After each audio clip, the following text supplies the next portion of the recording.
YouTube, how's it going? The Goat House is back with my updated NFL Week 10 power rankings, updating these every single week. Also got plenty of predictions on the channel every week. A lot of movement, especially up top with a lot of, top tier teams losing, teams that were in the top 10 before, so we'll see how they will move. Right before we get started, we have extra content on our Patreon. You see my score predictions on YouTube. You can get extra score predictions from Junior on Patreon, so you kind of can compare. If you sign up for that tier, you also get updated playoff predictions every single week and updated NFL mock drafts every single week with the correct order that is constantly updated. Patreon.com/GoatHouse is a link in the description, and we're trying to get to that 40K sub goal. Please help us get there. We'd really appreciate it. Full NFL content, not just in the season, but all year long. In the offseason, we got you covered free agency and the draft. Click that like button. Check us out on Twitter. As you see in the top right, there's also a link in the description. But the power rankings, you see some of the movement up or down and how many spots. I have hidden the movement in the top 10. We will reveal them when we get there. Once again, friendly reminder, this is not predictions. It's just power rankings every single week. Head-to-head matchups don't really matter too much. Sometimes people, look into two teams where they're ranked, but it's a 32-piece puzzle, as I like to put it. You got to compare each team to the rest of the teams. And don't focus on one team and what they did, why they moved up or down. It's kind of what goes into it is what's around them as well. Once again, 32 teams here, not just your favorite team. But number 32 on the list is still the Cincinnati Bengals. I moved them there for the first time last week, and they're remaining there. No movement down there, but there is a movement right next to 32. Number 31 moving there is the New York Jets. Tough start to the year with some injuries, including their quarterback, and they get Darnold back. He looks real good. The team looks real good against the Cowboys, and then obviously falling apart since then. It's been a complete disaster, quarterback-wise, offensive line-wise, pretty much everywhere-wise. Nothing really coming good of this, maybe besides a couple defensive players. It's just been very disappointing, and I know a lot of people picked them to go to the playoffs, which I thought was surprising in the offseason, but they're down to 31 right now, not looking good. Staying at 30 is the Falcons, no movement there. 29 is the Redskins. Moving up 3, a team that sat at 32 most of the time this year is the Miami Dolphins. They get a good win against the Jets. It's, doesn't mean a whole bunch, obviously. It's still been a rough year, but since they're on, a winning streak, we'll call it. It's only one game, but, and while the other teams below them are on the losing side, Miami Dolphins move ahead of those teams that are kind of in the same boat. 27 remaining there is the Giants. They put up a fight with the Cowboys. Early in the game, I thought the Giants were not only going to win the game. Well, I picked the Cowboys before the game, but during the game, early in the game, the Giants looked like they were not only going to win, but they were going to win, with a healthy amount of points, by a healthy amount of points, I should say. And then it kind of just fell apart. Penalties played a big part of it. Both sides, both teams. So that was one they could have had. It just kind of feels like the same story every week that, if they would have done this, they could have won. So it's a team of the future, but they're at 27. Moving down 2 spots, very disappointing Browns team, lack of efforts. I did think they kind of got screwed with that going for it on 4th down in, the Broncos, well into the Broncos territory. I thought they got that, and that really changed the game. But the bottom line is they didn't play good enough, very sloppy, poor tackling, poor effort everywhere. Disappointing team in the Browns. They moved down 2 spots. The Bucks take away the record and their losing streak. I think they're probably a better team than 25, but this is where they belong right now. They don't move down, though, because they put up a good fight with the Seahawks. It's just turnovers, costly turnovers, lose them games. I think they're a team of the future. It depends on who their quarterback is in the future, but, it's tough. It's tough because they lost some tough games, so they're at 25. Moving down 1 spot, another one of those disappointing teams, Chicago Bears. They're on a losing streak. There's really nothing pretty about their team. I still like their defense, but it's really not playing that great right now. A mixture of, I think mainly it's not a whole bunch of effort as they make stops early in the game, and then you can't really blame them a whole bunch. They make stops early in the game, and their offense just keeps putting them in crappy situations. So, and it's just, I guess, being on the field too much, and then you see they lose a little energy, I should say. They're always trying out there, but they move down 1 spot, another disappointing loss. Moving up 3 spots is the Broncos. Everyone, including myself, pretty much doubted them. I guess everyone besides, the Broncos fans doubted them this week with Brandon Allen at quarterback for the first time, going against a Browns team that just has to turn it around. and the Broncos, go out there and outplay the Browns, plain and simple. So they move up 3 spots right now. Let's see if they can get a winning streak going, perhaps. Moving down 3 spots. You see a lot of 3. We see the Broncos moving up 3, and you see a lot of teams moving down 3 here in a row. That was interesting. I make the power rankings. I move teams around based off how they're playing, based off their body work, and then I find out how many spots they move down. So coincidence there that a lot of teams moving down 3 spots this week, right in a row. That's interesting. Cardinals at 22. They're getting better though. That's the thing. They're still not a good team really, but they're getting better. They played well enough to win that game against the 49ers, who could very well be the best team in football. The Titans are at 21. They got a little bit of a win streak. I really wasn't buying in, and they have a very disappointing loss there. They stay at 21, or move down to 21, I should say. The same thing for the Jags. Very disappointing loss against the Texans. The Jags had a 2-game win streak, but if you remember me saying, I wasn't super impressed with that win streak. Not only who they play, but how they executed. They kind of let the team stay in the game, and they go play a good team, and it gets a little ugly there. I know it was in London, so that is a factor for maybe some weird play happening. Sloppy game. They move down 3 spots. Moving down 3 spots, who I think is a much better team than the other teams in this area, but it hasn't been a good season for the Lions. They've played pretty well, but at the same time, at the end of the day, you got to win, and it's been losing. They can't execute the end of these games.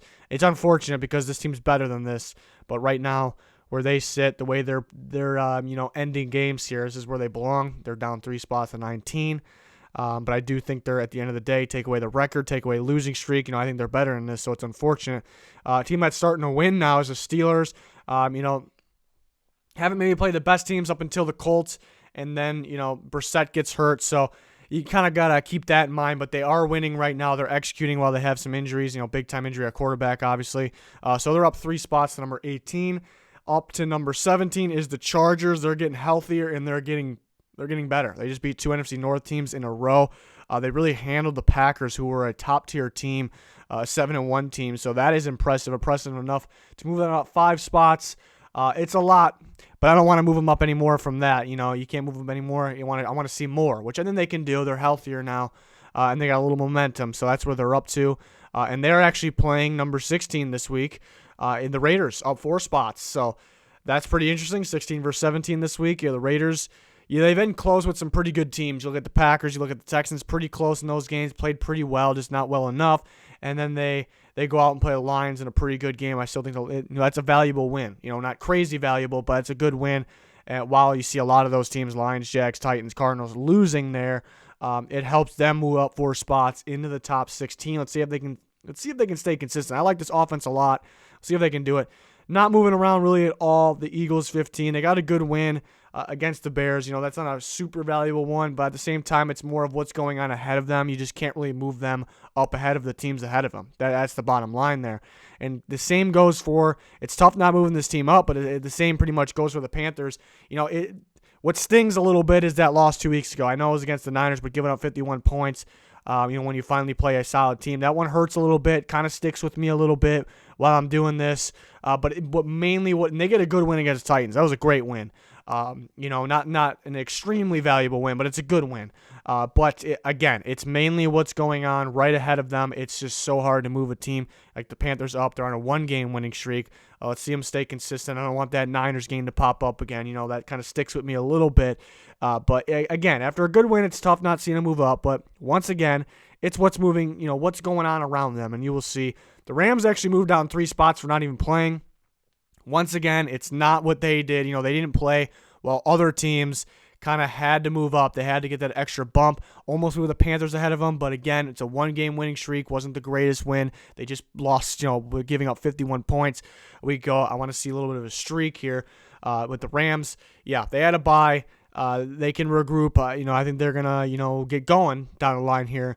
But they moved up in 3 spots just because other teams had to move up. Teams like the Cowboys, they're starting to get going here. Started off a little shaky, just unfortunate against the Giants, and they pulled it off. The offense looked great, so they deserve to move up 1 spot. The Bills, they played the Redskins. They handled them pretty well.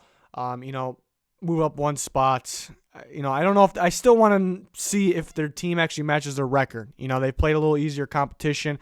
We see them go against the Eagles. So it's a little ugly. So I kind of want to see them stay consistent and prove to me that they belong in the top 10, because record-wise you could say they do, but at this point of the season you kind of got a firm identity on team, what you think. So they're at number 11 and move up one spot. And now we get into the top 10 and we get to see these guys' movements here. The Vikings down 5 spots, actually, from number 5 to number 10.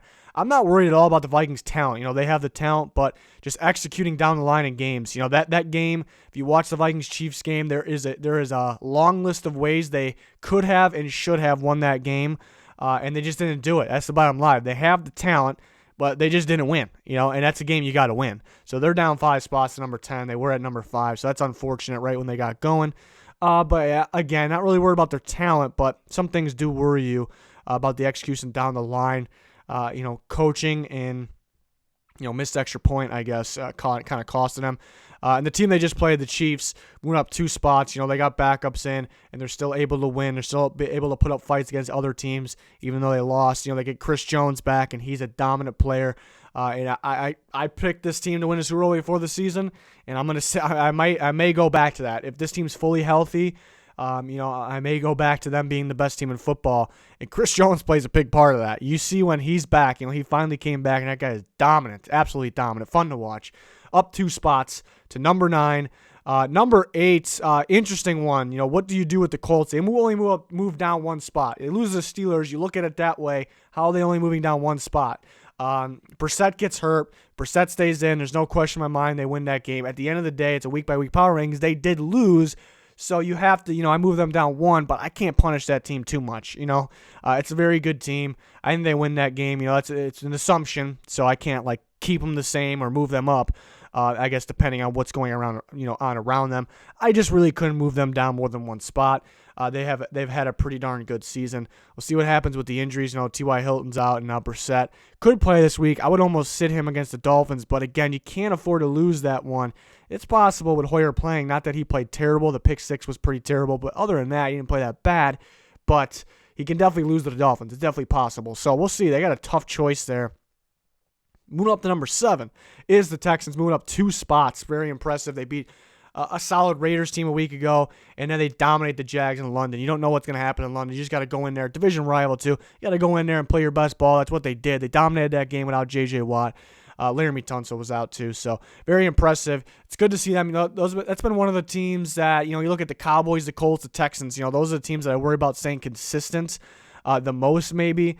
Because the Texans seems like every time you move them up, they kind of lose. I move them up and they lose. I move them up, they earn, then win. It's back and forth. They played 2, not the best teams, but it's 2 teams that they could sneak up on you there, and they won 2 straight there. They're up 2 spots to number 7. Very impressive. Down to number 6, moving down to the Packers. Only down 2 spots. It was an ugly game against the Chargers. Let's be honest. It was an ugly game. It actually could have been worse, too. Red zone defense stepped up, held in the field goals, but offensively, they get Devontae Adams back. They couldn't do anything. Rodgers was kind of off his game, shorted a lot of throws. Losing that badly, you think they would move down more, but you can't really move them down more than that. It's one game. I just couldn't move them down below a team like the Texans, Colts, Chiefs. It's just one game. It's a little scary. Can that offensive performance happen again? Maybe if they play a better defensive team, that kind of sticks in your mind, but I'm not too worried at all. It's just one game. They move down 2 spots to number 6. Nothing major there. The Seahawks are back up. They move up 3 spots after, a Bucs team they should handle better. I kind of expected to be close, though, just because of the matchup. You got guys hurt, Disley, Justin Britt's out. And the offense looked great. You see really good offensive play from the Seahawks, but I don't know if you usually see that much. We really don't get that much, and that was impressive.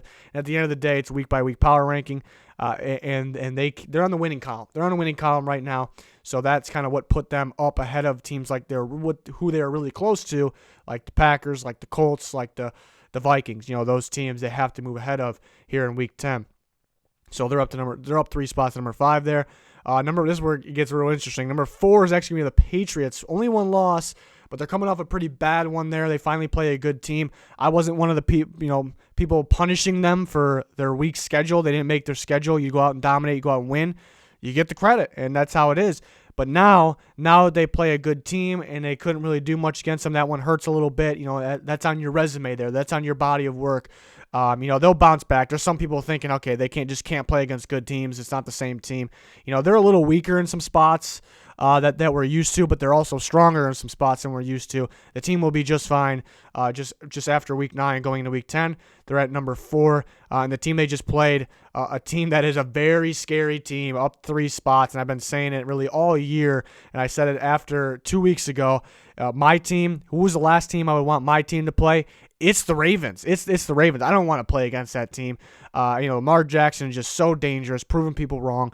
Offensive line does not get enough credit. Guys like Ronnie Stanley, those guys are beasts.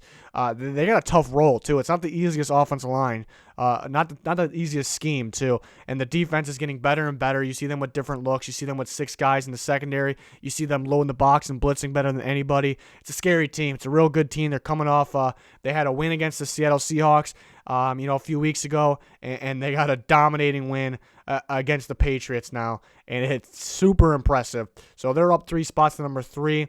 A team like that playing that well, it's tough even, I know they have 2 losses and they have a tough loss against the Browns. People think about that too much. I know it's weird, but early in the season, things like that happen. But at the same time, the way they're playing, it's tough not having a team like that with number 1 next to their name. But it's tough to do. You can't have them pass teams like the Saints who are up 1.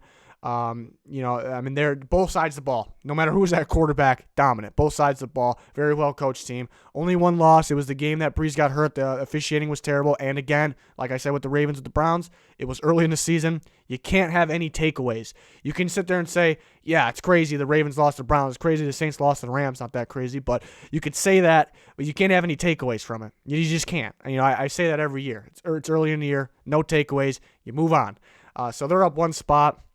And just like I said with the Ravens, it's tough not seeing a number 1 next to the Saints because they're playing well enough to have a number 1 next to their name. But the team playing, the most like the number 1 team is the Niners. Very dominant, both sides of the ball. Very similar to the Saints. Very, very, very similar. Executing both sides of the ball. We see Jimmy Garoppolo getting better now. That's great. We see Kittle stepping up more, even though he's always been, maybe the best tight end in football. You can argue that.